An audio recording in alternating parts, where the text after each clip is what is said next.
In the fluorescent-lit science lab of Westfield Heights High School, a quiet girl named Alina Torres was about to face the most devastating betrayal of her academic life.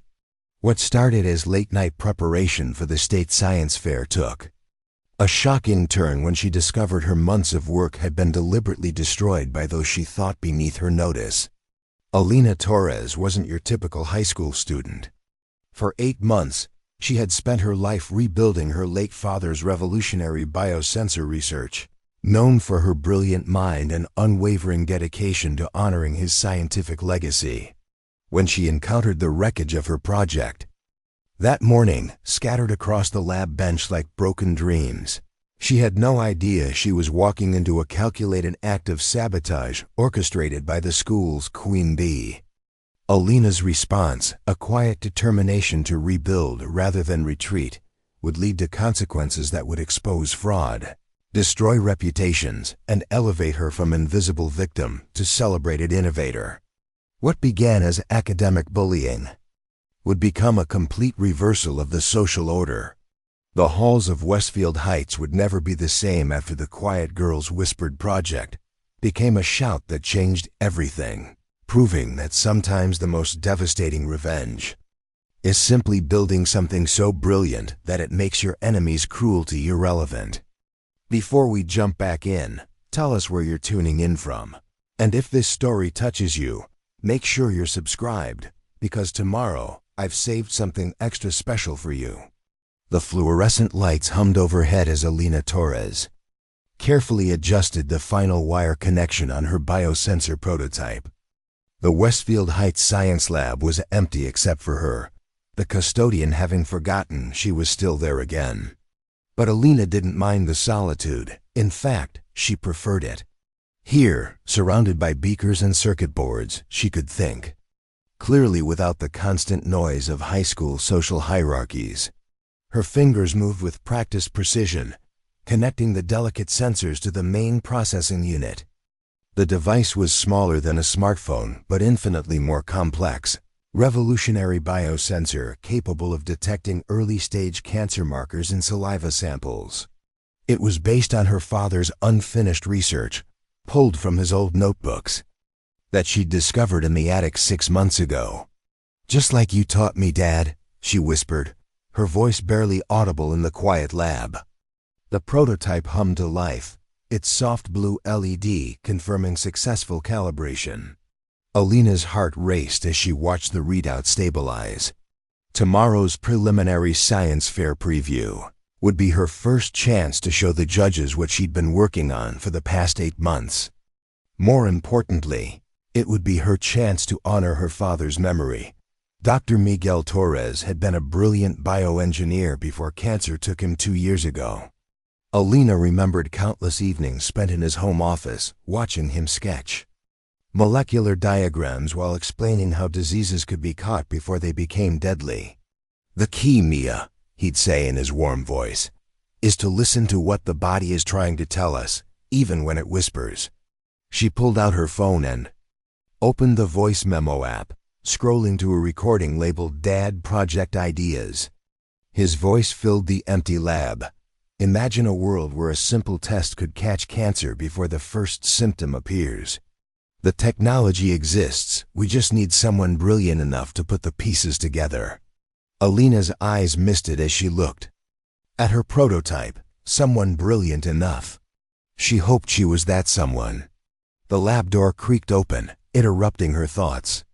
Through the small window, she could see the preview setup and the main hallway display tables being arranged for tomorrow's judging.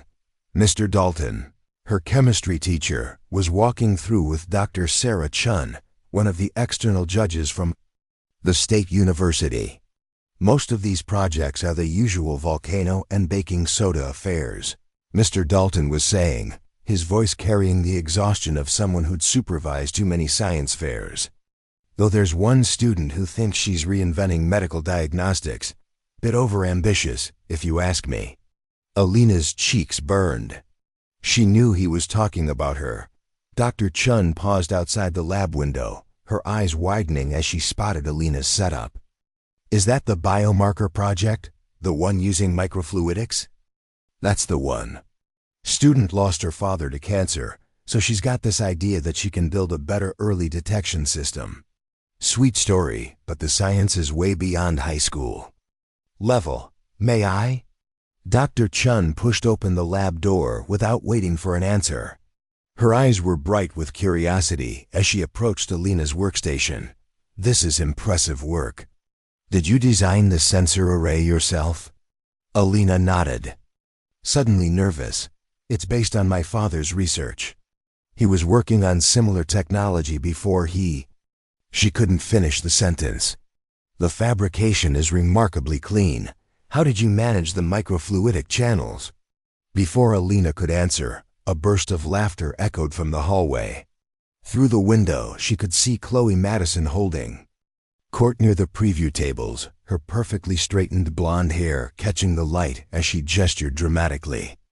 Brandon Lee, her boyfriend and the school's star quarterback, stood beside her with his usual smirk. Look at little Miss Science over there, Chloe was saying, loud enough for half the hallway to hear. Playing with her little gadgets like she's some kind of genius. Probably copied it from the internet, Brandon added, his voice carrying that casual cruelty that came so naturally to him. I mean, come on. We all know she's just writing the dead dad sob story for sympathy points. The words hit Alina like a physical blow. She saw Dr. Chun's expression harden, but the damage was done. Her cheeks burned with humiliation and anger, not at the insult, but at the casual way they dismissed her father's memory. Is there somewhere I can get a closer look at your data tomorrow? Dr. Chen asked, her voice deliberately loud enough to carry into the hallway. This could be genuinely groundbreaking. But Alina barely heard her. Through the window, she watched Chloe's expression shift from amusement to something sharper. Envy, fear, the realization that someone she dismissed as insignificant might actually be brilliant. Chloe Madison had ruled Westfield Heights since freshman year through a combination of wealth, beauty, and strategic cruelty. She was the girl who set trends, who decided who was worth knowing and who should be ignored. And Alina Torres, with her thrift store clothes and quiet demeanor, had always been firmly in the ignore category, until now. Thanks, Dr. Chun. Alina managed, her voice steady despite the turmoil in her chest. I'll have everything ready for tomorrow. As the judge left, Alina began carefully packing her prototype into its protective case. Her hands shook slightly as she secured the delicate components. She'd worked too hard and come too far to let Chloe's jealousy derail her now. But as she turned off the lab lights and headed for the exit, she couldn't shake the feeling that something had shifted. The look in Chloe's eyes hadn't been mere teenage meanness, it had been calculation. The kind of cold assessment that preceded a strike. Alina locked the lab door behind her, double-checking the handle. Her father's voice echoed in her memory. The most dangerous moment for any discovery is right before it changes everything. She had no idea how prophetic those words would prove to be. The morning sun cast long shadows across the empty hallway as Alina hurried toward the science lab, her heart pounding with anticipation. She'd barely slept, her mind racing through her presentation for the preview judges. Everything had to be perfect, not just for her chances at the state fair, but for her father's legacy. She fumbled with her keys at the lab door, her hands trembling slightly from a combination of caffeine and nerves. The preview was scheduled to begin in 2 hours, and she wanted to run one final systems check on her prototype before the judges arrived. The lock clicked open, and Alina pushed into the lab, already mentally rehearsing her opening remarks. But the words died in her throat as she flipped on the lights. Her workstation was destroyed. The biosensor prototype lay in pieces across the black lab bench, its delicate circuitry torn apart like the wings of a butterfly. Wires had been deliberately cut and twisted, the custom-fabricated sensor array smashed beyond repair. Her months of careful documentation were scattered across the floor, pages soaked in spilled chemicals that had turned her neat handwriting into illegible smears. But the cruelest touch was the audio recorder, her father's voice device lying in pieces next to the ruined prototype, its internal components scattered like broken promises. No, no, no. Alina's voice came out as a whisper, then rose to a desperate wail. No. She dropped to her knees, frantically trying to gather the pieces, as if she could somehow reassemble her shattered dreams through sheer force of will. Her hands came away stained with the chemicals that had destroyed her notes, the bitter smell burning her nostrils. Alina? Maya Patel's voice came from the doorway, followed immediately by Serena Williams. Her two closest friends, really, her only friends, had arrived early to help with the final setup. Instead, they found her crouched over the wreckage of 8 months' work. What happened? Serena gasped, her dark eyes wide with horror as she took in the destruction. They destroyed it, Alina said, her voice hollow. They destroyed everything. Maya immediately pulled out her phone, documenting the damage from multiple angles. Even in crisis, her analytical mind was working. This wasn't random vandalism. Look at this, someone knew exactly what they were doing. They targeted the most critical components first. Alina picked up one of the broken pieces of her father's recorder. For a moment, it flickered to life, his voice crackling through the damaged speaker. The key, Mia, is to listen to what the body is trying to tell us. The device sparked and went silent forever. That's when she broke. The tears came, in great, shuddering sobs that echoed through the empty lab. All her carefully maintained composure, all her quiet strength, crumbled in the face of such deliberate cruelty. It wasn't just her project they'd destroyed. It was her connection to her father, her chance to make him proud, her proof that his death had meant something. I can't do this, she whispered between sobs. It's over. Like hell it is, Maya said fiercely, kneeling beside her friend. Whoever did this picked the wrong girl to mess with. But look at it, Alina gestured helplessly at the ruins. Months of work gone. The preview is in 2 hours, and I have nothing. You have us, Serena said firmly, wrapping her arms around Alina, and we're going to figure this out. The lab door opened again, and Mr. Dalton stepped in, coffee in hand and the distracted expression of someone dealing with the chaos of science fair setup. His face went pale as he saw the destruction. What in the world? He set down his coffee and began examining the damage. This is vandalism, serious vandalism. Who would do something like this? We need to call the police, Maya said. This is destruction of property. There might be fingerprints or— Now hold on, Mr. Dalton interrupted, his voice taking on the cautious tone of someone thinking about liability. Let's not jump to conclusions. It could have been an accident, or maybe someone playing a prank that got out of hand. A prank? Alina's voice cracked with disbelief. Someone deliberately destroyed months of work, and you think it's a prank? I'm just saying we need to be careful about making accusations without proof. These things happen. Sometimes projects fail, and students look for someone to blame. Are you seriously suggesting I did this to myself? Alina stood up, her grief temporarily overwhelmed by rage. Mr. Dalton held up his hands. I'm not suggesting anything. I'm just saying that sometimes the pressure of competition can make students creative with their explanations when things don't go as planned. Maya's jaw dropped. You think she's lying? I think emotions are running high, and we all need to take a step back. I'll file a report with the administration about the damaged equipment, but as for the preview today, he shrugged. Maybe it's better if you sit this one out, Alina. Give yourself time to process what happened. The dismissal was casual, almost gentle, but it hit Alina like a slap. In that moment, she realized that no one in authority was going to help her. To them, she was just another student with a sob story, and her destroyed project was just another mess to clean up. Come on, Serena said, taking Alina's arm. Let's get out of here.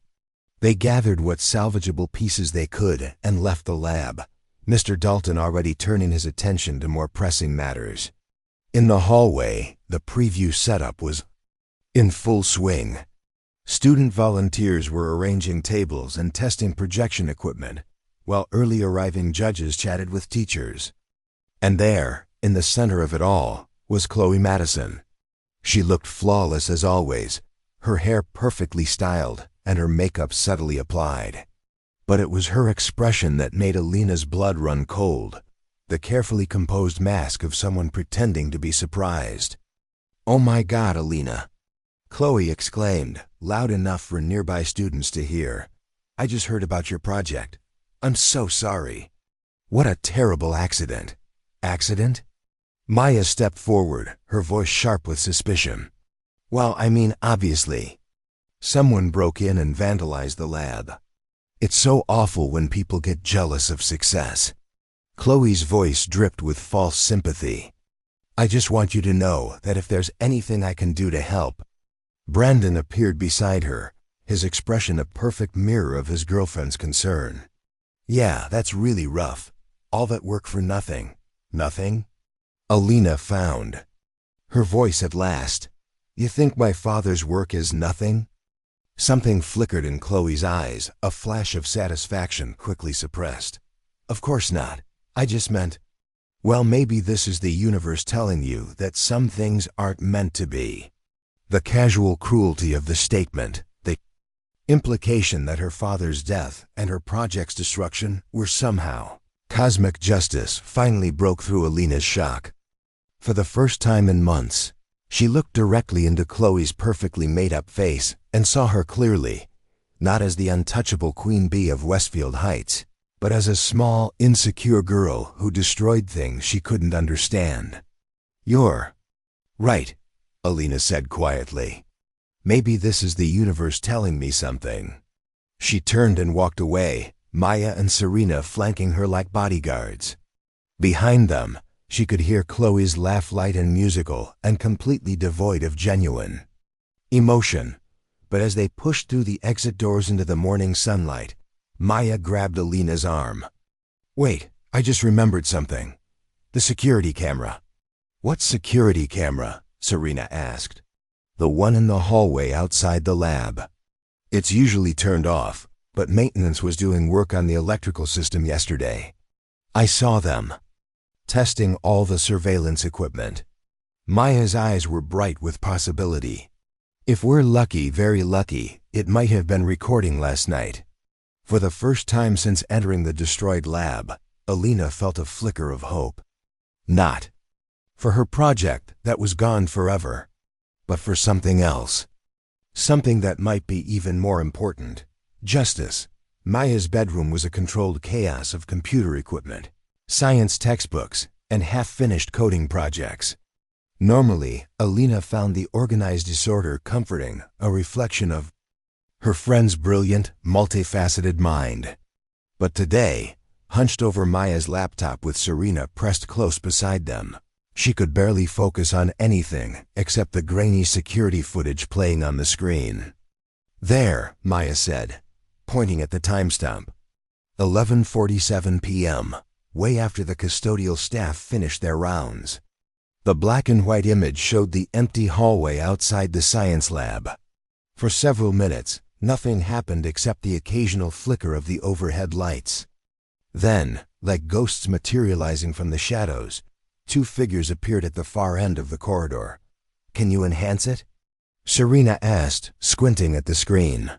"This isn't CSI," Maya muttered, but her fingers were already working across the keyboard, adjusting contrast and brightness. "But I can clean it up a little." The figures moved with obvious stealth, checking over their shoulders as they approached the lab door. One was tall and broad-shouldered, clearly male. The other was smaller, more graceful, with long hair that caught the hallway light. "It's them," Alina breathed. "It's actually them." Maya paused the video and zoomed in on the clearest frame. Even through the digital grain, Chloe Madison's face was unmistakable. She was holding something in her hand, a key or lockpick, while Brandon Lee stood watch. How did they get in? Serena wondered aloud. Chloe's on the student council, Maya said grimly. She has access to the master key set for emergency situations. I bet she signed one out and never returned it. They watched in fascinated horror as the video continued. Chloe worked on the lock for nearly 2 minutes before the door opened. The camera angle didn't show inside the lab, but the timestamp told the story.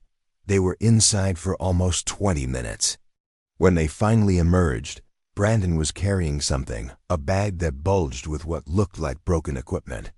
Chloe paused in the doorway, looking back into the lab with an expression of grim satisfaction before pulling the door closed behind them. She's not even trying to hide it, Serena said, her voice filled with disgust. Look at her face. She's enjoying this. Alina stared at the frozen image on the screen. In the harsh security camera light, stripped of her usual glamour and makeup, Chloe looked different, smaller, more human, but also more dangerous, like someone who would do anything to maintain her position at the top of the social hierarchy. We have them, Maya said, ejecting the USB drive she'd used to download the footage. Dead to rights. They're finished. Are they, though? Alina asked quietly. I mean, what happens now? We take this to the principal, and then what? They get suspended for a few days? Maybe expelled if we're lucky? That's not enough? Serena's eyebrows shot up. Alina, they destroyed months of your work. They vandalized school property. They took my father away from me. Alina's voice was so quiet her friends had to lean in to hear her. That project wasn't just about science. It was the last conversation I'll ever have with him. They didn't just break my equipment, they silenced his voice forever. The 3 girls sat in silence, the weight of that realization settling over them. The security footage was evidence of a crime, but it couldn't restore what had been lost. It couldn't bring back Alina's father's voice recordings or her months of painstaking work. So what do you want to do? Maya asked finally. Alina stood up and walked to Maya's window, looking out at the suburban street below. Somewhere out there, Chloe was probably getting ready for the science fair preview, basking in the knowledge that her biggest academic threat had been eliminated. She was probably planning her own presentation, maybe even incorporating some of the ideas she'd seen in Alina's destroyed notes. I want to rebuild it, Alina said suddenly. Not just rebuild it, make it better. Make it so much better that when I present it, everyone will know exactly what they tried to destroy. In 48 hours? Serena's voice was skeptical. Alina, I love your determination, but that's impossible. You'd need access to specialized equipment, materials, not to mention the time to Dr. Kwan. Alina interrupted, turning back to her friends with sudden excitement. My father's old research partner. He lives 3 blocks away from me.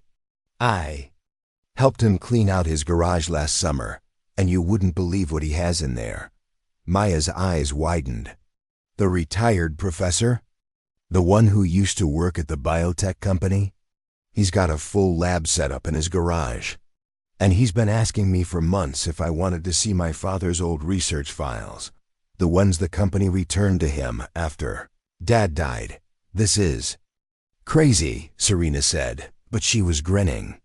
You want to essentially rebuild your entire project from scratch in 2 days? Not rebuild, Alina corrected. Improve, evolve, show them what happens when you try to destroy something that was already perfect. Maya was already grabbing her backpack. What do we need? First, we need to call Dr. Kwan. Then we need to make a list of everything we'll need to not just match the original project, but surpass it completely. Serena stood up, her initial skepticism replaced by determined excitement. And the footage? Alina looked at the USB drive in Maya's hand. We keep that safe, but we don't use it yet. Let them think they won.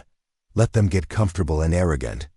When the time comes to expose them, I want it to be devastating. When will that be? Maya asked. A slow smile spread across Alina's face, the first genuine smile her friends had seen from her all day. at the state science fair. In front of the judges, the media, and everyone who thinks they know what happened here. She pulled out her phone and scrolled through her contacts, finding Dr. Kwan's number. As she dialed, she felt something shifting inside her chest. The grief was still there, and the anger, but they were transforming into something else. Something focused and powerful. Dr. Kwan? It's Alina Torres. I know it's short notice, but I was wondering if you'd be willing to help me with a project. It's about my father's work, and I think it's time to finish what he started. Maya and Serena exchanged glances. This wasn't the same broken girl they'd found crying over her destroyed project that morning. This was someone else entirely, someone who had been pushed too far and was finally ready to push back. Outside, the sun was setting over Westfield Heights, casting long shadows across the suburban landscape. Somewhere in those shadows, Chloe Madison was probably celebrating her victory, unaware that she had just made the biggest mistake of her life. She had underestimated Alina Torres. And that, as she would soon discover, was a mistake she would never make again. Dr. Kwan's garage looked nothing like what anyone would expect from a retired biotech researcher. From the outside, it was just another suburban two-car garage in a modest neighborhood. But as he rolled up the door to reveal his private laboratory, Alina felt like she was stepping into a different world entirely. "Welcome to my retirement project," Dr. Kwan said with a gentle smile, his eyes twinkling behind wire-rimmed glasses. At 72, he moved with the careful precision of someone who had spent decades handling delicate equipment. "Your father always said I was too stubborn to actually retire." The space was a marvel of organized chaos. State-of-the-art microscopes sat next to vintage oscilloscopes, their screens glowing softly in the dim light. Shelves lined the walls, filled with chemicals, electronic components, and equipment that would make any university envious. A clean room setup occupied one corner, complete with laminar flow hoods and precision manufacturing tools. "This is incredible," Maya breathed, her eyes wide as she took in the sophisticated setup. "How did you manage to get all this?" 40 years in biotech research tends to accumulate things, Dr. Kwan chuckled. "Plus, when the company downsized, they were happy to let me dispose of equipment they considered obsolete. What they didn't realize is that obsolete in corporate terms often means perfectly functional in practical terms."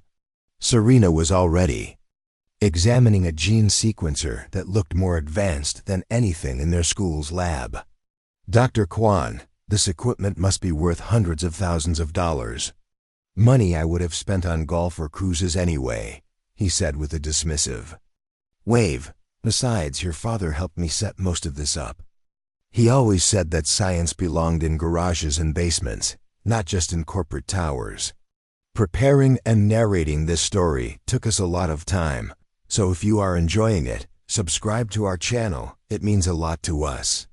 Now back to the story.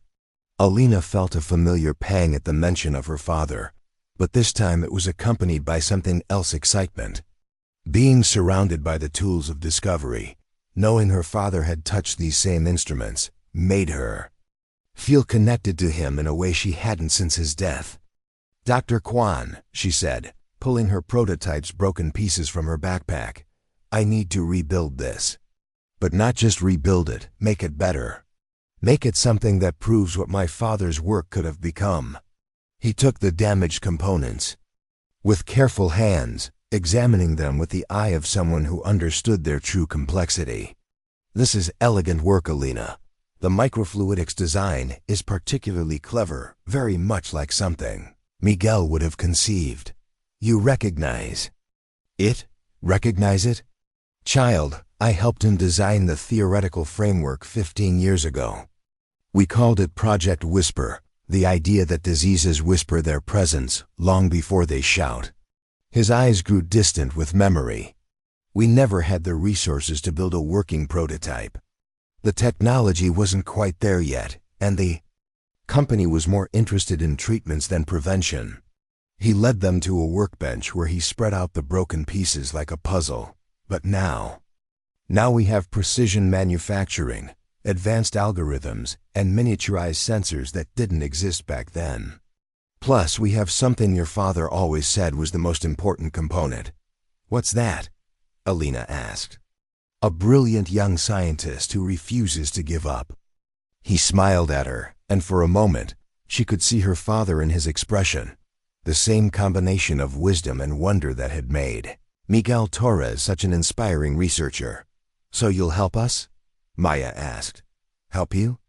My dear, I'm going to do much more than that. I'm going to give you access to your father's complete research files, everything the company returned to me after his death. Notes, experimental data, theoretical frameworks he never had the chance to test. Alina's breath caught. I thought those were lost. Never lost. Just waiting for the right moment. Dr. Kwan moved to a fireproof filing cabinet and withdrew a thick folder marked with her father's name. Miguel always said that if anything happened to him, this work should go to you when you were ready. I think recent events prove that time has come.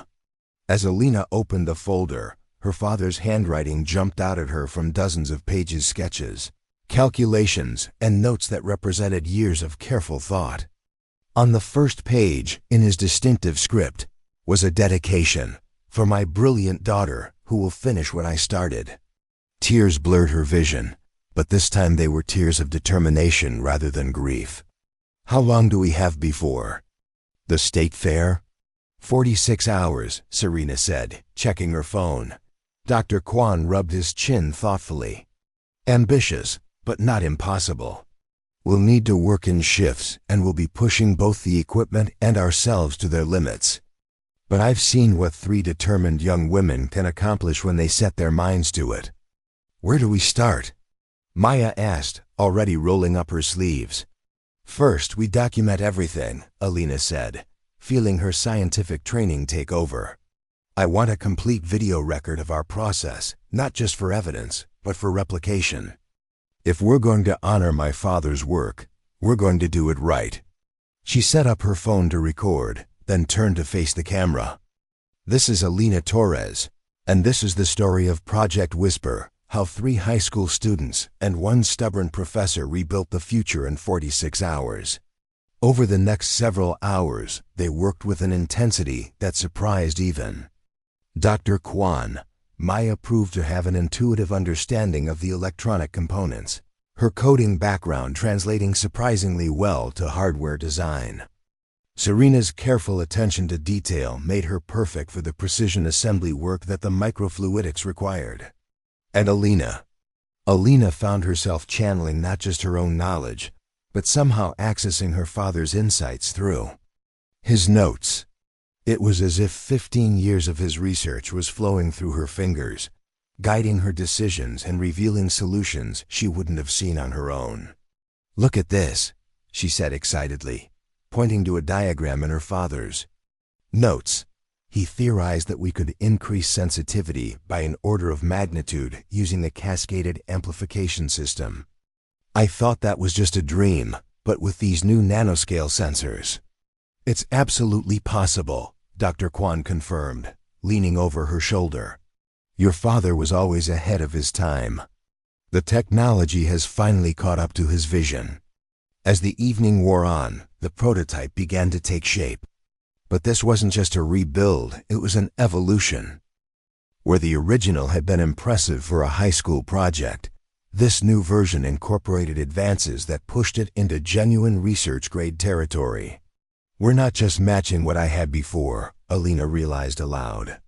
We're creating something that could actually change how early detection works. Your father would be proud, Dr. Kwan said softly, and terrified. He always worried that his work was too ambitious, too far ahead of what people were ready to accept. Maybe it was back then, Alina said, carefully calibrating the sensor array. But the world is different now. People are ready for technology that can save lives instead of just treating disease after it's too late. By midnight, They had a functioning prototype that surpassed the original in every measurable way. The new biosensor was smaller, more sensitive, and capable of detecting a wider range of biomarkers than Alina had ever imagined possible. But more importantly, working on it had changed something fundamental inside her. The grief was still there, it always would be, but it had transformed into something powerful and purposeful. She wasn't just rebuilding her project. She was becoming the scientist her father had always believed she could be. Phase 1 complete, she said into the camera as she powered down the prototype for the night. Tomorrow we test everything. And tomorrow night. She looked directly into the lens, thinking of Chloe Madison probably sleeping peacefully in her mansion, completely unaware of what was coming. Tomorrow night we change everything. The hallway outside the main office buzzed with pre-science fair energy when Alina arrived at school the next morning. Students hurried past carrying poster boards and presentation materials, their voices filled with nervous excitement about the upcoming state competition. But all that background noise faded to white noise when she saw the flyer taped to the bulletin board. Westfield Heights proudly presents Chloe Madison's revolutionary disease detection device, the future of early medical diagnosis. Alina stared at the glossy announcement, her blood turning to ice. The description was impossible to ignore. Using cutting-edge biosensor technology to detect cancer markers in biological samples, this groundbreaking invention promises to revolutionize preventive healthcare. You've got to be kidding me. Maya's voice came from behind her, sharp with disbelief. She actually did it. She's presenting your project as her own. Serena appeared on Alina's other side, reading over her shoulder. Look at the language, revolutionary, cutting edge, groundbreaking. She's really going all in on this. It's not just plagiarism, Alina said quietly, her voice steady despite the fury building in her chest. She's stolen my father's legacy and put her name on it. The three girls stood there in the busy hallway, watching other students read the flyer with impressed nods and murmured approval. To everyone else, Chloe Madison was just being her usual ambitious self, claiming another achievement in her long list of academic and social successes. We have to stop this, Maya said. We have the security footage. We can prove what she did. Not yet, Alina replied, surprising her friends with her calm tone. Let her present first. Let her stand up there and claim credit for work she couldn't possibly understand. Then we'll show everyone exactly what a fraud looks like. During lunch, they got their chance to see Chloe's revolutionary device for themselves. She had set up a preview display in the cafeteria, complete with a professional-looking poster and what appeared to be a working prototype from across the room. Alina watched as Chloe held court, explaining her invention to a growing crowd of impressed students and teachers. The device on the table was clearly hastily assembled, a simplified version of Alina's original design with obvious shortcuts and inferior components. The basic principle is simple, Chloe was saying, her voice carrying the confident tone of someone who had practiced this presentation many times. You collect a saliva sample, insert it into the biosensor, and within minutes you get a readout indicating the presence of various disease markers. How did you come up with this idea? Asked Jessica Chun, a junior who wrote for the school newspaper. Chloe's smile was perfectly rehearsed. Well, after losing my grandmother to cancer last year, I became passionate about early detection. I spent months researching the latest developments in biosensor technology, learning about microfluidics and molecular markers. It's been incredibly challenging, but the potential to save lives made every late night worth it. Alina felt sick. Not only was Chloe stealing her work, but she was also fabricating a personal tragedy to make the theft more emotionally compelling. The casual way she invented a dead grandmother to garner sympathy was almost worse than the plagiarism itself. The sensitivity is remarkable, Chloe continued, pointing to a chart on her poster. We can detect biomarkers at concentrations as low as parts per billion. Maya snorted quietly. Those numbers are impossible with the components she's using. She doesn't even understand the basic physics. She doesn't need to, Serena observed. Look around. Everyone's buying it completely. It was true. Teachers nodded approvingly. Students took pictures with their phones, and more than one person mentioned how impressed the state fair judges would be. Chloe was basking in the attention, her smile growing brighter with each compliment. But Alina noticed something else, the subtle signs of someone who was performing rather than explaining. Chloe's answers were scripted and shallow. When a student asked about the specific molecular pathways involved in the detection process, she deflected with vague talk about proprietary algorithms. When someone questioned the calibration procedure, she claimed it was too technical for a general audience. She has no idea how any of this actually works, Alina realized. She memorized a presentation, but she doesn't understand the science.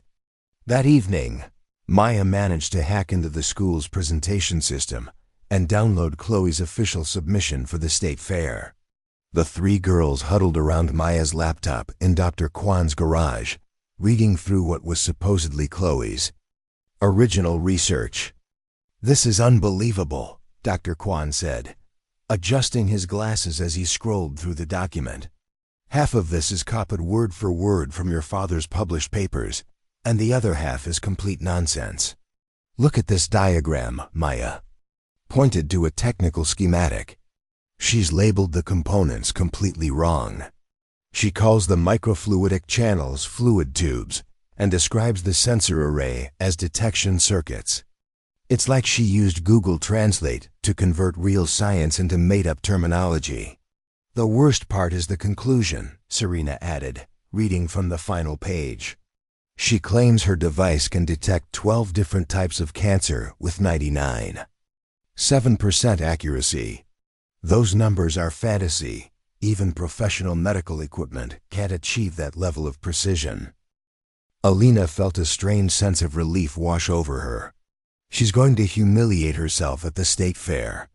No real scientist will take this seriously for more than 5 minutes. "But what about everyone here?" Maya asked. "What about the people who think she's some kind of genius inventor?"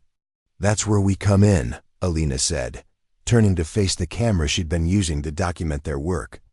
"Dr. Kwan, would you mind if we used your lab for something a little dramatic tomorrow? What did you have in mind?"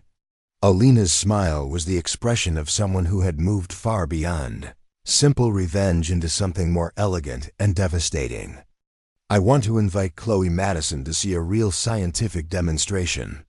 And I want everyone else to watch what happens when a fraud meets actual innovation." She pulled out her phone and began typing a message that would be posted to the school's social media accounts within the hour. "Tomorrow after school, Dr. Kwan's research lab, 421 Pine Street, will be hosting a special demonstration of advanced biosensor technology. All students, teachers, and community members are invited to witness a live comparison between different approaches to early disease detection. Come see what real scientific innovation looks like. Alina Torres." "You're challenging her to a science duel," Maya said with obvious admiration. "I'm giving her a chance to prove her claims in front of people who will actually understand the technology," Alina corrected. "If she's really invented a revolutionary medical device, she should be eager to demonstrate it alongside other researchers." Dr. Kwan chuckled. "Your father used to say that the best way to expose bad science was with better science. I think he would approve of this approach."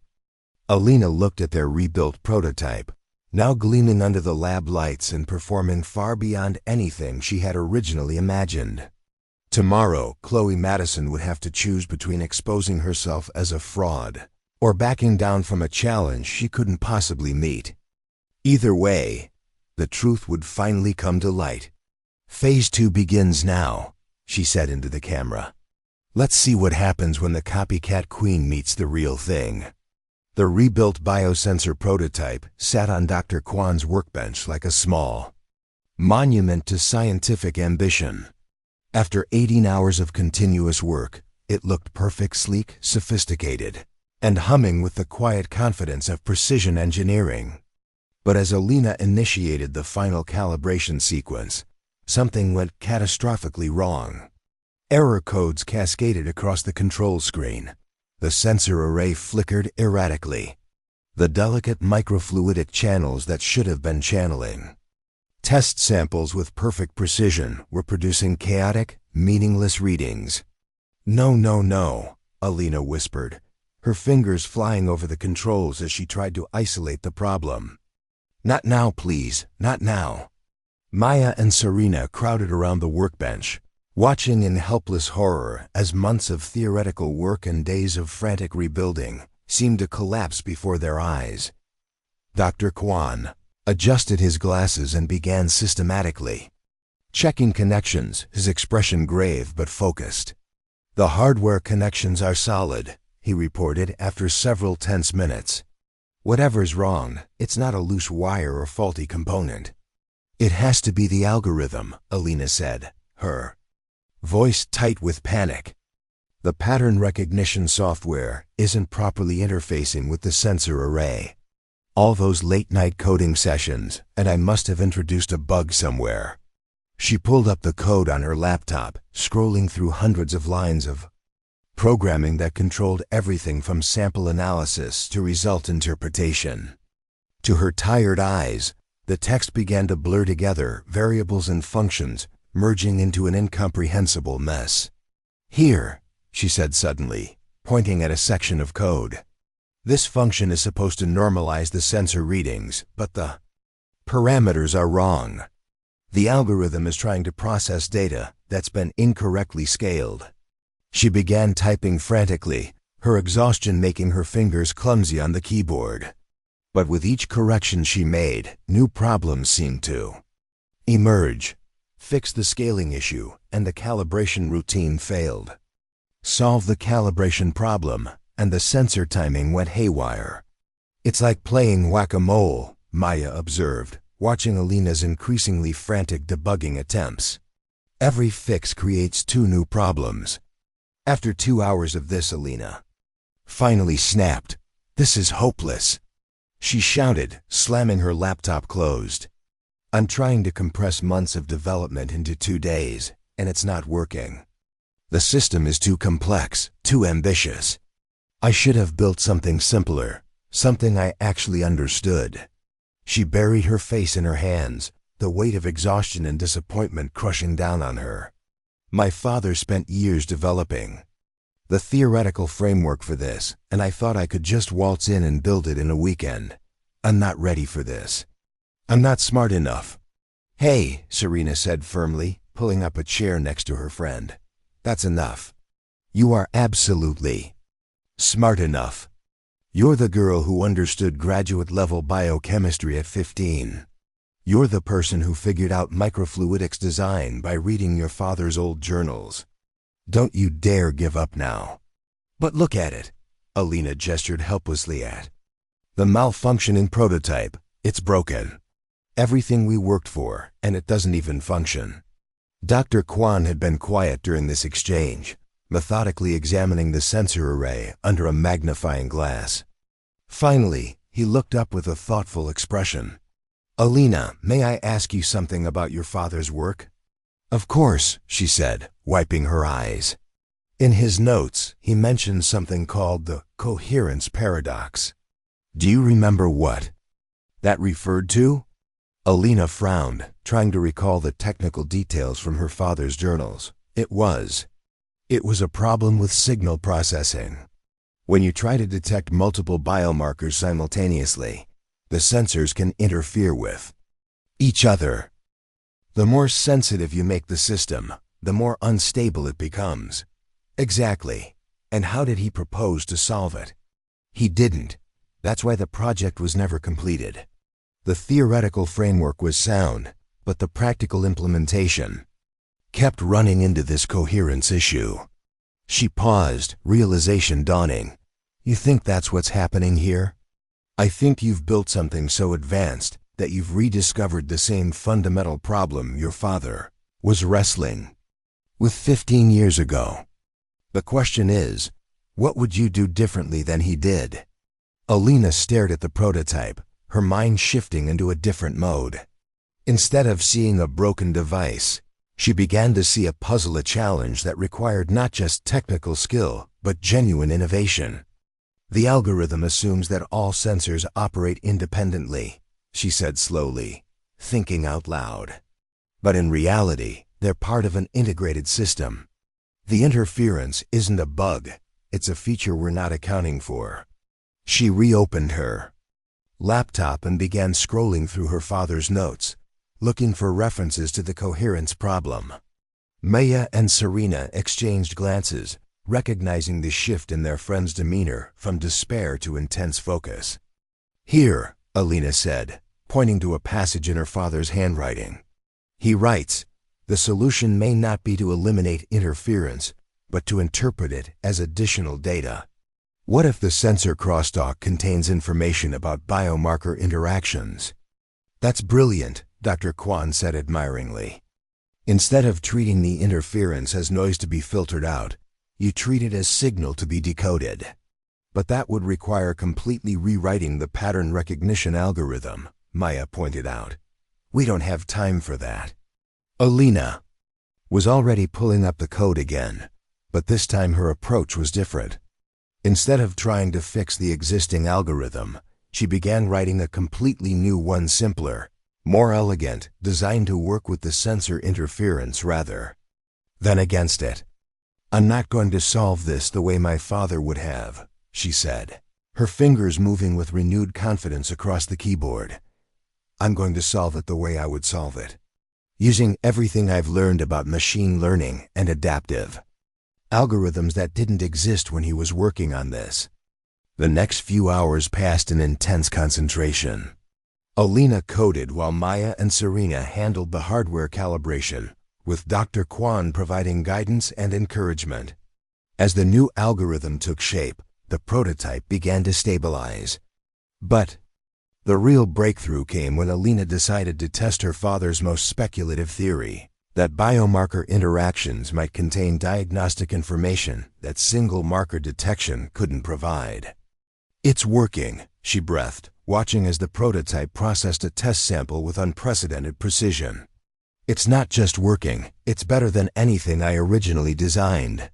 The new system could detect not just individual cancer markers, but patterns of interaction between different biomarkers that suggested specific disease pathways. It was the kind of breakthrough that could revolutionize early detection medicine. "Your father would be proud," Dr. Kwan said softly. "You didn't just complete his work, you advanced it in ways he never imagined." Alina looked at the functioning prototype, then at the camera that had been documenting their entire process. "Phase 3 complete," she said with a tired but triumphant smile. "Tomorrow we show the world what real innovation looks like." But as she powered down the system for the night, she couldn't shake the feeling that the hardest part was still ahead. Building the device had been a technical challenge. Proving its worth in front of judges and skeptics would require something else entirely, the courage to stand up and claim her place as a real scientist. Tomorrow, at the State Science Fair, Chloe Madison would present her stolen, simplified version of the project. And Alina Torres would present something that could change the world. The question was, would anyone be ready to listen? The Westfield Heights Auditorium had been transformed overnight into a showcase of teenage scientific ambition. Tables lined the vast space in perfectly organized rows, each bearing the hopes and dreams of students who had spent months preparing for this moment. Banners announcing the State Science Fair regional competition hung from the rafters, while professional photographers moved through the crowd, documenting what the local newspaper had dubbed the future of American innovation. But beneath the festive atmosphere, there was an electric tension that seemed to crackle through the air. Word of Alina's challenge to Chloe had spread through the school's social networks like wildfire, and everyone knew that today would be about more than just science projects. Chloe Madison arrived like a conquering hero, flanked by a small army of supporters that included her parents, Brandon Lee, and what appeared to be a professional video crew hired to document her breakthrough moment. Her presentation area looked like something from a corporate trade show: sleek banner displays, professional lighting, and a polished prototype that gleamed under the auditorium's harsh fluorescent lights. "Ladies and gentlemen," Chloe announced to the growing crowd around her table, her voice carrying the practiced confidence of someone who had spent years performing in front of audiences. "What you're about to see represents the future of medical diagnostics, a revolutionary biosensor that can detect multiple types of cancer with unprecedented accuracy." Her parents beamed with pride as she launched into her presentation, reciting the memorized script with perfect delivery. The device hummed impressively, its LED displays flickering with what looked like sophisticated data analysis. To the casual observer, it was exactly what she claimed, a marvel of teenage engineering that promised to save countless lives. But Dr. Chun, the university professor serving as one of the regional judges, was not a casual observer. She approached Chloe's table with the methodical curiosity of someone who understood the real complexity of biosensor technology. "This is quite impressive work," Dr. Chun said, examining the prototype with keen interest. "Can you walk me through the molecular detection mechanism? I'm particularly curious about how you achieve specificity for different cancer markers." Chloe's smile never wavered, but something flickered in her eyes, the briefest moment of uncertainty, before she launched into her prepared response. "The system uses proprietary algorithms to analyze biomarker concentrations in saliva samples. The specificity comes from our advanced pattern recognition software, which I developed after extensive research into molecular pathways." "I see. And the sensitivity threshold? What's the lower limit of detection for, say, PSA markers?" "Our testing shows sensitivity down to parts per billion," Chloe replied smoothly, "far beyond anything currently available in commercial medical devices." Dr. Chun nodded politely, but Alina, watching from across the auditorium, could see the professor's expression growing increasingly skeptical. The questions were becoming more technical, and Chloe's answers were becoming more evasive. Meanwhile, at the far end of the auditorium, Alina was setting up her own presentation with deliberate, quiet efficiency. Unlike Chloe's corporate display, her table looked almost modest, a simple banner reading "Project Whisper, Advanced Biomarker Detection in Honor of Dr. Miguel Torres," alongside her rebuilt prototype and a laptop displaying real-time data. Mr. Dalton approached her table, coffee in hand and the slightly guilty expression of someone who had dismissed a student's work too quickly. "Alina, I have to say, I'm surprised to see you here. After what happened to your original project, sometimes the best response to destruction is reconstruction," Alina replied calmly, making final adjustments to her sensor array. "Only better this time." "Better?" Mr. Dalton leaned closer, his scientific curiosity finally overriding his habitual cynicism. What he saw made him pause. The device on Alina's table was clearly far more sophisticated than anything he had expected from a high school project. The precision of the manufacturing, the complexity of the sensor array, the elegance of the software interface, it all spoke to a level of expertise that went far beyond teenage experimentation. "How did you?" he began, then stopped himself. "May I see a demonstration?" "Of course." Alina powered up the prototype, and immediately the difference between her work and Chloe's became apparent. Where Chloe's device displayed impressive-looking but ultimately meaningless light shows, Alina's system showed real data: molecular concentrations, confidence intervals, statistical analysis that actually meant something. "This is remarkable." Mr. Dalton breathed, his earlier dismissiveness completely forgotten. "The signal processing alone represents graduate-level work. How did you achieve this level of sophistication?" "I had help," Alina said simply. "From my father's notes, from Dr. Kwan's laboratory, and from friends who believed in the work even when I didn't believe in myself. Across the auditorium, the atmosphere around Chloe's presentation was beginning to shift. Dr. Chun's questions had moved from polite interest to pointed technical challenges, and Chloe's responses were becoming increasingly strained. "I'm curious about your fabrication process," Dr. Chun was saying. "The microfluidic channels in this type of device require precision manufacturing. What facilities did you use for the chip fabrication?" I used the school's lab," Chloe replied, her confidence finally beginning to crack. "With some additional equipment that my parents helped me acquire." "Interesting. Because this level of channel precision typically requires clean room fabrication and photolithography equipment that costs hundreds of thousands of dollars. I'm impressed that Westfield Heights has invested so heavily in student research facilities." Maya and Serena, watching from the audience, exchanged knowing glances. They could see Chloe realizing that she was in far deeper water than she had anticipated, being questioned by someone who actually understood the technology she was claiming to have invented. "Perhaps we could discuss the theoretical framework?" Dr. Chun continued relentlessly. "I'd love to hear about your research into biomarker interaction matrices. That's quite advanced work for someone your age." "Well, the theoretical aspects are. They're quite complex," Chloe stammered. "I don't want to bore everyone with the technical details." "Oh, I assure you, I wouldn't be bored at all." The crowd around Chloe's table was beginning to sense that something was wrong. The girl who had been so confident and articulate just minutes before was now struggling to answer basic questions about her own supposed invention.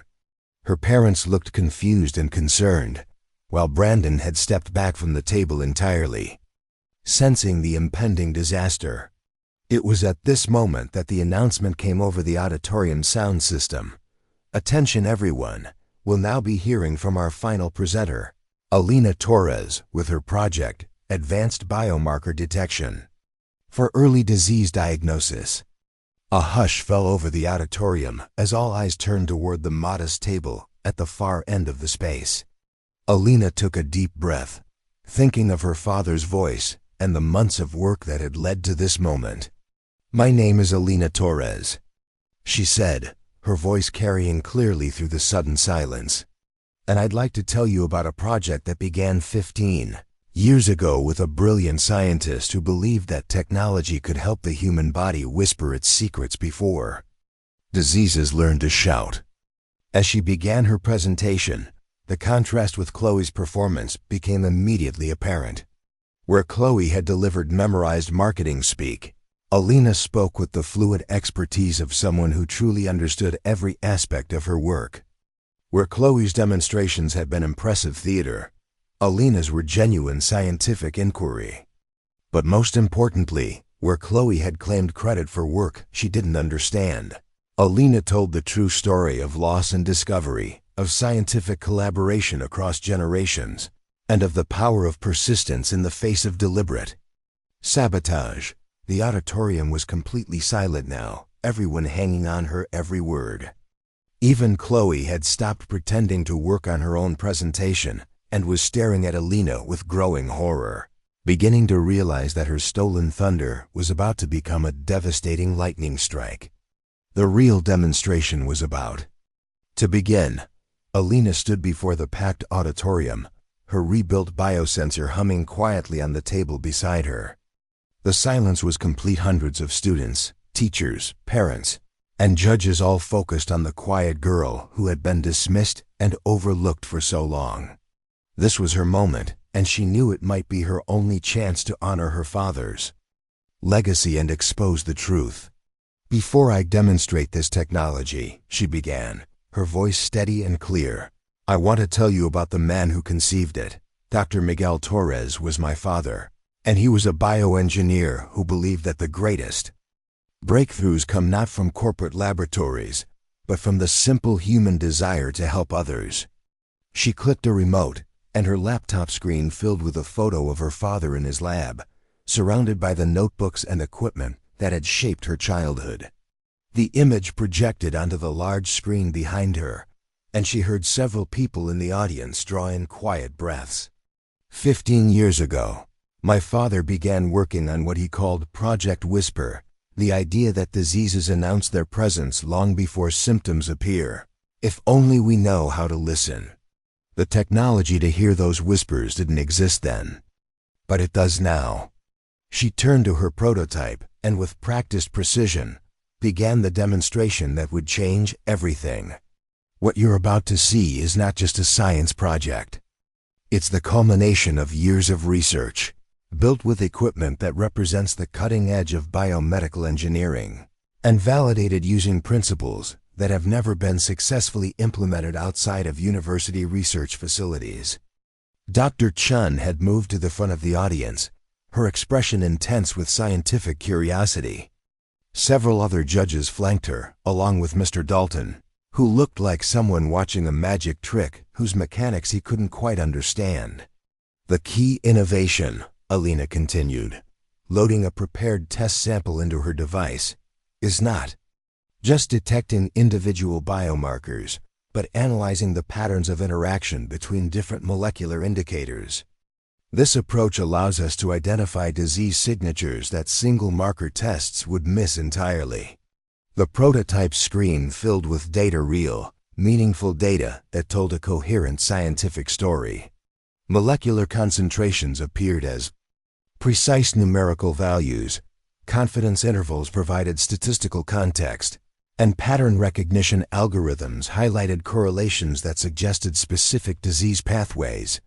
The sample I just analyzed contains artificially introduced markers consistent with early-stage pancreatic cancer, Alina explained. The device detected not only the primary tumor markers, but also secondary indicators that suggest the specific cellular pathway involved in tumor development. This level of analysis provides information that could help doctors choose the most effective treatment approach months before conventional detection methods would even identify the disease. A murmur ran through the audience. This wasn't just impressive for a high school student. This was genuinely groundbreaking medical technology. But Alina wasn't finished. Now I'd like to share something that makes this demonstration particularly meaningful. She clicked her remote again, and the screen filled with new image pages from her father's original research notebooks, his handwriting clearly visible. These are my father's notes from 2009, outlining the theoretical framework that made today's demonstration possible. He never got to see this technology built, because he died before the necessary manufacturing techniques existed. But his voice guided every step of this process. She clicked once more, and suddenly her father's voice filled the auditorium, warm, enthusiastic, full of the passion that had driven his research. The key, Mia, is to listen to what the body is trying to tell us, even when it whispers. Someday, someone brilliant enough will figure out how to hear those whispers clearly. And when they do, they'll save lives that we can't even imagine yet. The emotional impact was immediate and overwhelming. Several people in the audience were visibly moved, and Alina saw more than one teacher wiping away tears. But the real power of the moment wasn't emotional, it was evidential. That recording was made in my father's voice, on equipment that was destroyed 3 days ago by vandals who broke into our school's science lab. Alina's voice remained steady, but there was steel underneath now.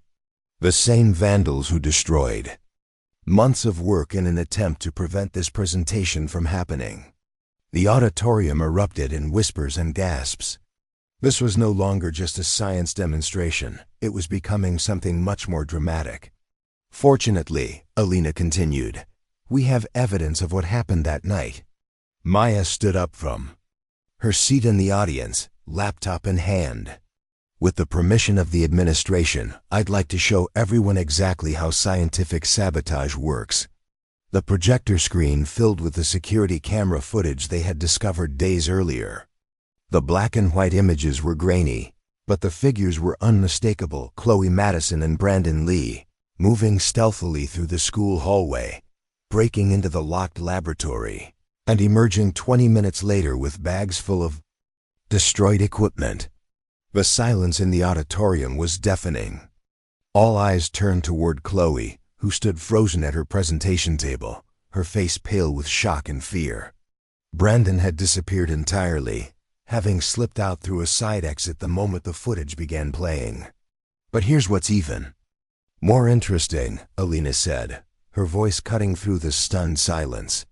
Yesterday, I learned that someone was planning to present a revolutionary biosensor device that bore a remarkable resemblance to my destroyed project.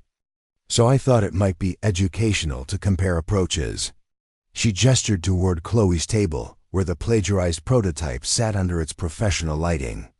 Perhaps the creator of that device would like to explain how her system achieves molecular-level detection accuracy using components that appear to be standard electronics kit parts. Dr. Chun immediately understood what Alina was suggesting. She moved to Chloe's table and began examining the device with the scrutiny of an expert who now knew exactly what to look for. "This sensor array," Dr. Chun said, her voice carrying, clearly in the silent auditorium, couldn't possibly achieve the sensitivity levels claimed in the project documentation. The components are incompatible with microfluidic analysis, and the signal processing circuitry appears to be generating random output rather than actual molecular data. Chloe opened her mouth to respond, but no words came out.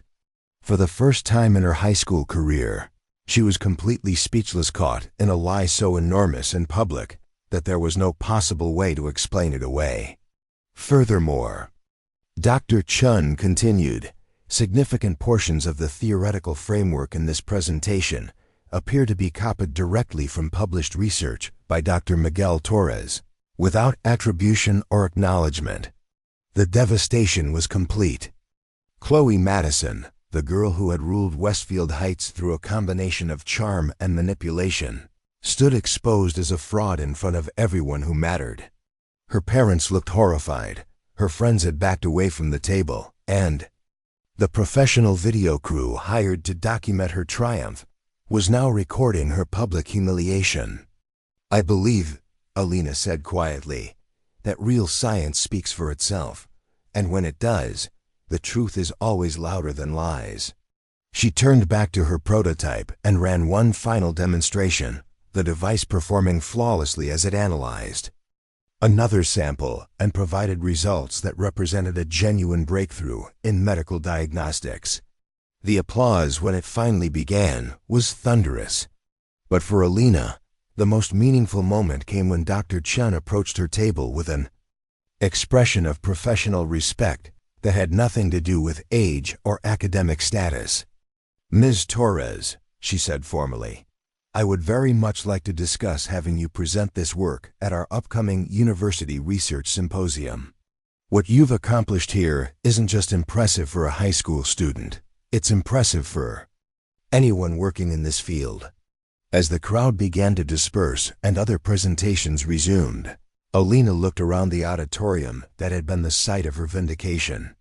Chloe had fled, her parents following with expressions of barely contained fury. The stolen project sat abandoned on its table, as fake and empty as the person who had claimed credit for it. But Alina's triumph felt different from simple revenge.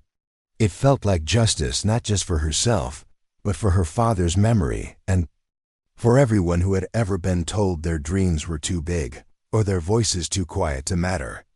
The quiet girl had found her voice, and when she spoke, the world listened. The next morning at Westfield Heights felt like walking through the aftermath of an earthquake. Students clustered in small groups throughout the hallways, their conversations stopping abruptly whenever certain names were mentioned. Phone screens glowed with replayed footage from the science fair, and social media buzzed with commentary that ranged from supportive to savage. Alina walked through it all with a strange sense of detachment. After months of being invisible, she was now the center of attention, and she wasn't entirely sure how she felt about it.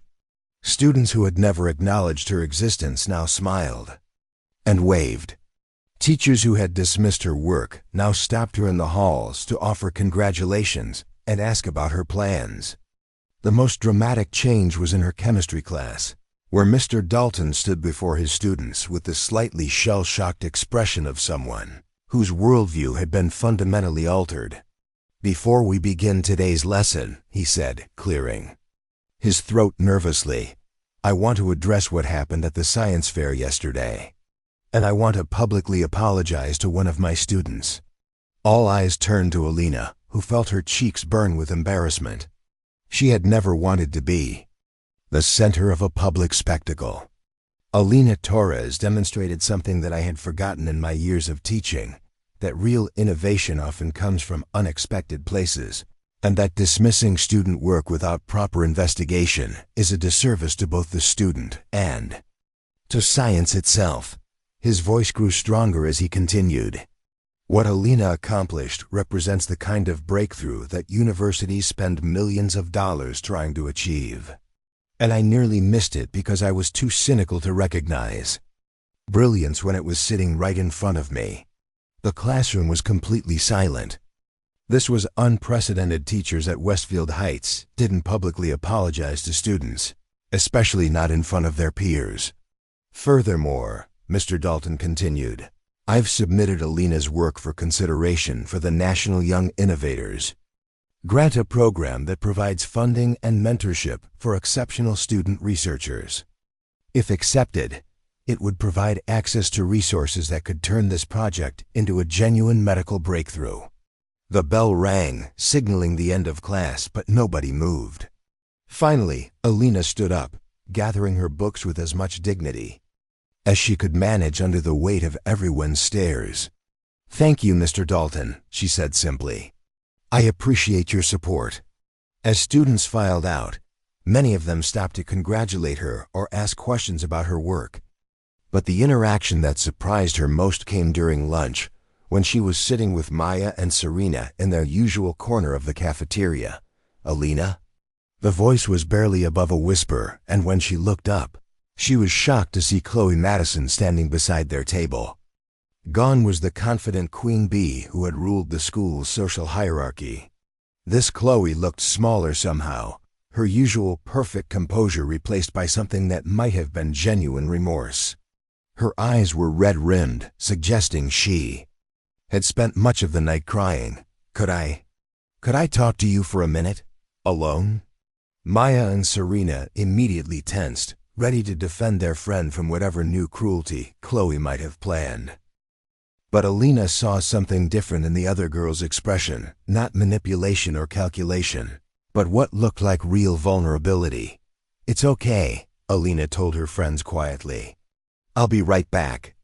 They walked outside to the courtyard, where this whole nightmare had begun, where Chloe's jealousy had first ignited into the destructive plan that had nearly derailed Alina's dreams.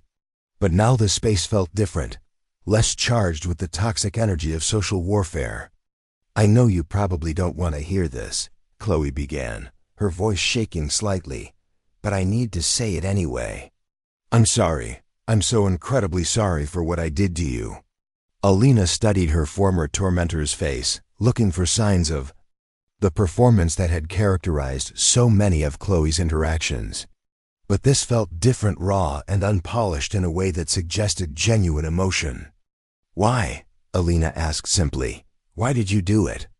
Chloe was quiet for a long moment, staring at the ground. When she finally spoke, her voice was barely audible. "Because I was scared.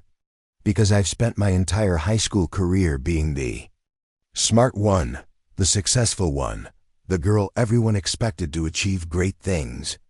And then you came along with work that was so far beyond anything I could even understand, let alone create." She looked up, meeting Alina's eyes for the first time. "I've been accepted to Stanford on early admission. Full scholarship based. Partly on my academic record and extracurricular achievements. When I saw your project, when I realized how brilliant you actually are, I panicked. I thought if you succeeded, it would somehow diminish everything I'd worked for. So you destroyed it. So I destroyed it." Chloe's voice broke slightly. And in doing so, I proved that I'm not the person I thought I was. I'm not brilliant or innovative or deserving of the opportunities I've been given. I'm just someone who was willing to steal and destroy rather than accept that someone else might be better. The admission hung in the air between them.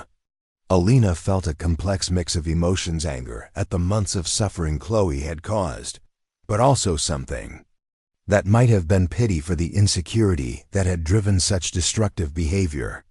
"What happens now?" Alina asked. "Stanford rescinded my acceptance this morning. Apparently, someone sent them footage of yesterday's presentation, along with documentation of the plagiarism.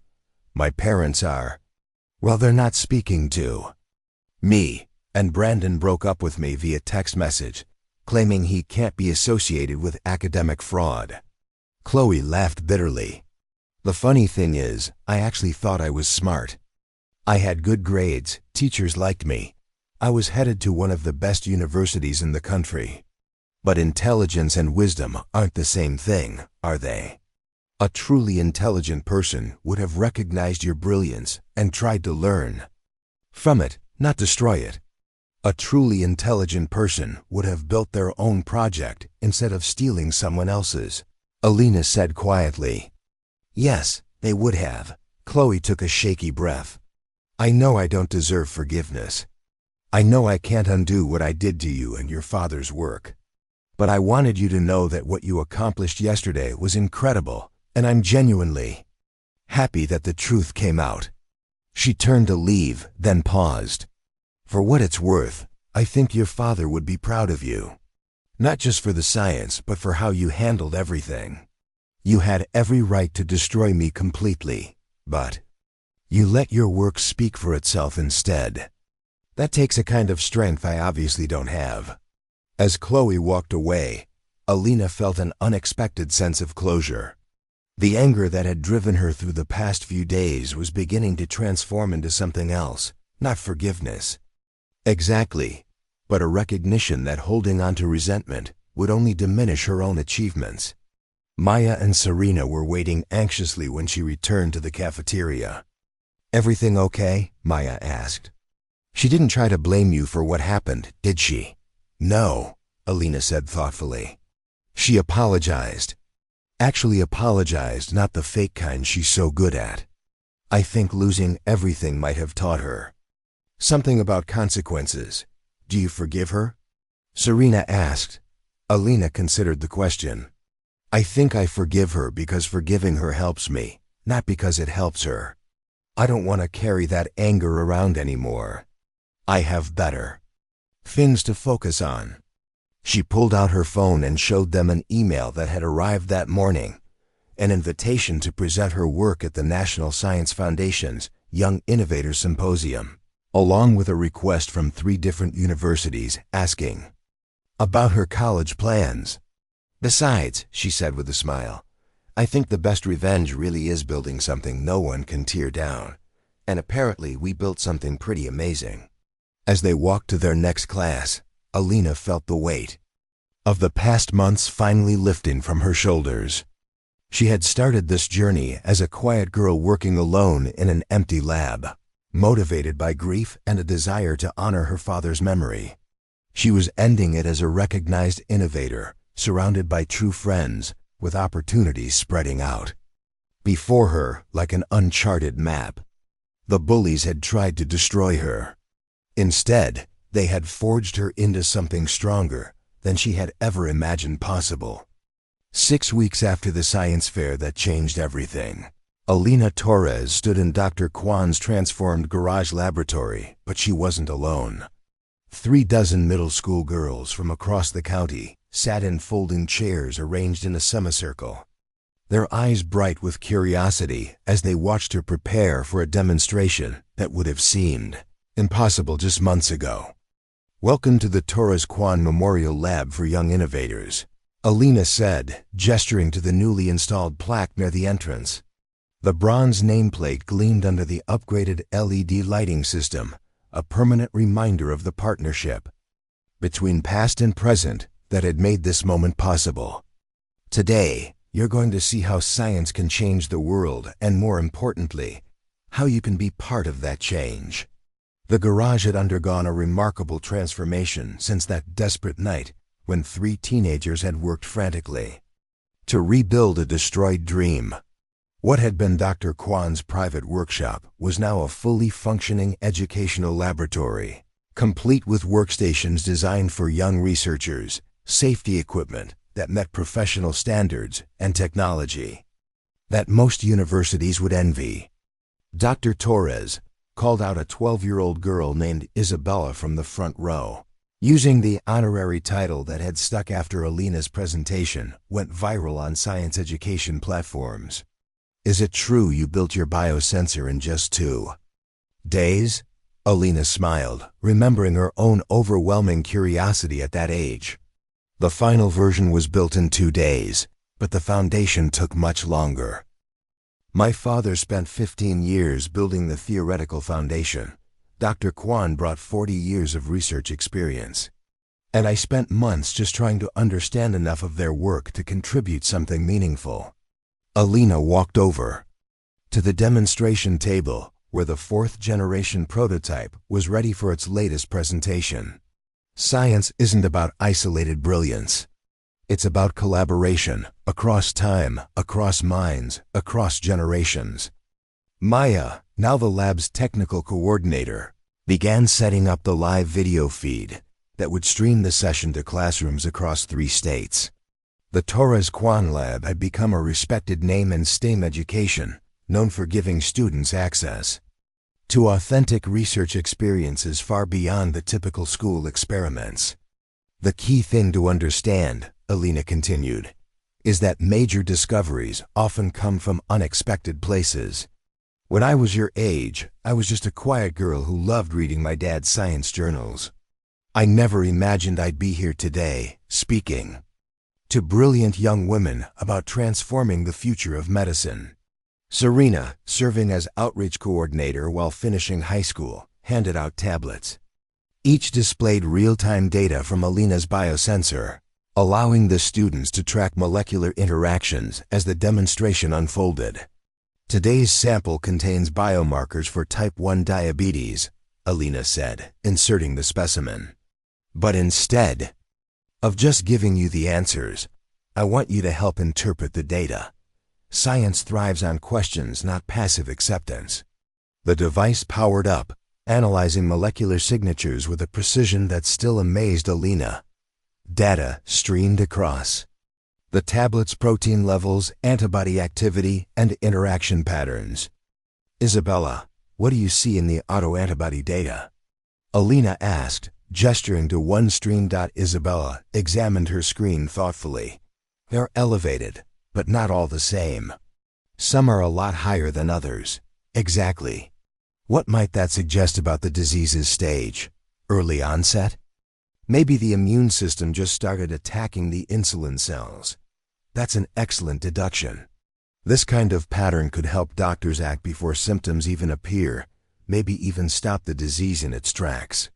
Dr. Kwan, now retired but as involved as ever, watched proudly.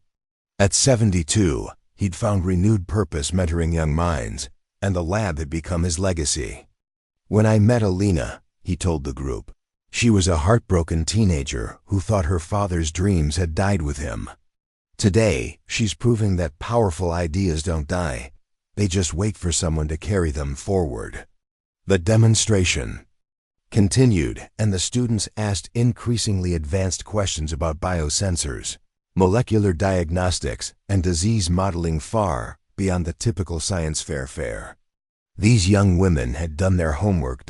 As the session ended, Alina turned to a new wall display photos and documents chronicling the lab's journey.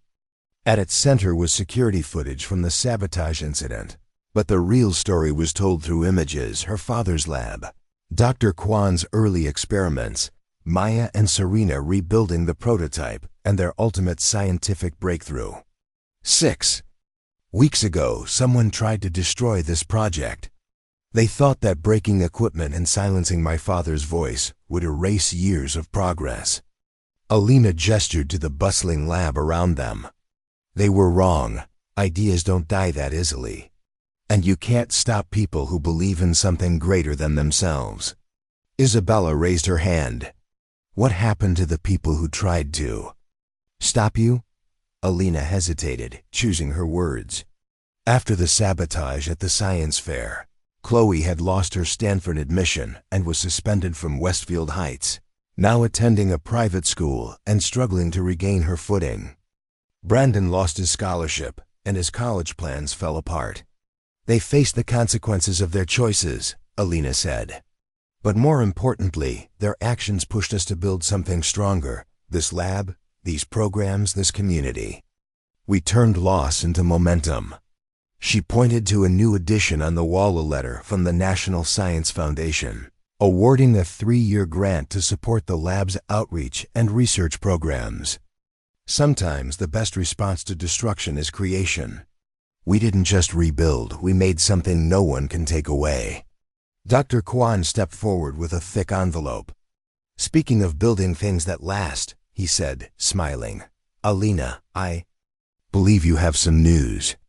Alina's hands trembled slightly as she opened the envelope. This morning, I got confirmation I've been accepted into MIT's early admission research program, with a full scholarship. I'll be continuing my diagnostic tech research during my undergraduate studies. The students erupted in applause. But the joyful hugs from Maya and Serena meant the most to Alina. And that's not all, she added. Maya will join me at MIT to lead software development for biosensor tech, and Serena's been awarded a full scholarship to Stanford's bioengineering program. Stanford? Isabella asked. Isn't that where? Yes, Alina replied gently. Sometimes the universe finds a way to put opportunity in the right hands. As the event wrapped up and students explored the lab, Alina stepped into a quiet corner to gaze at her father's original notes, preserved in glass.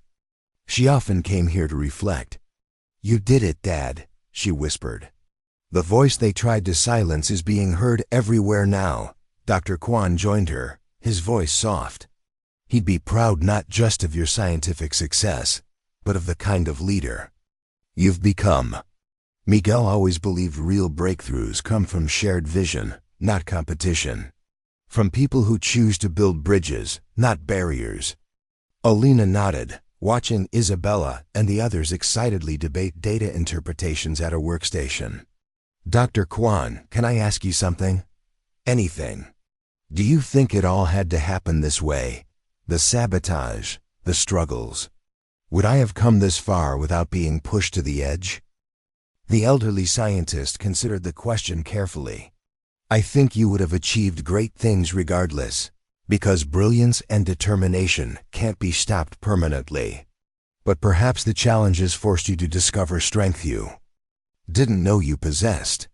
Sometimes we need to be tested to realize our full potential. He gestured toward the bustling laboratory around them. Look what emerged from that moment of greatest destruction. Not just a rebuilt project, but an entire educational initiative that will inspire hundreds of young scientists. Your father's individual research became a collaborative legacy that will continue long after all of us are gone. As the afternoon session concluded and the visiting students prepared to return to their schools, many of them stopped to thank Alina personally. Their enthusiasm was infectious, and she found herself remembering the isolation and discouragement she had felt just months earlier. Dr. Torres, Isabella said as she prepared to board the bus back to her middle school, when I get to high school, can I apply to work in this lab? I hope you do, Alina replied warmly. But more importantly, I hope you start building your own laboratory wherever you are. Science happens everywhere, in school labs, in garage workshops, in places that don't even exist yet. The only requirement is curiosity and the courage to ask questions that don't have easy answers. As the bus disappeared down Pine Street, Alina walked back into the laboratory that had become both her sanctuary and her launching pad into the future. Maya was already back at work, developing educational software that would allow students around the world to experience advanced research techniques virtually. Serena was documenting the day's demonstrations for the lab's growing online library of educational resources. "So," Maya said without looking up from her computer, "ready for the next phase?" "What's the next phase?" Alina asked, settling into the chair beside her friend. "Making sure that what happened to you never happens to another young scientist," Serena said, joining their conversation.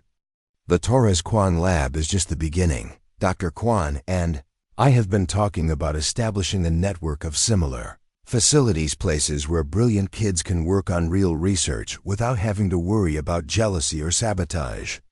Alina smiled, thinking about the implications of such a network. A place where being smart and ambitious is celebrated instead of punished. Exactly.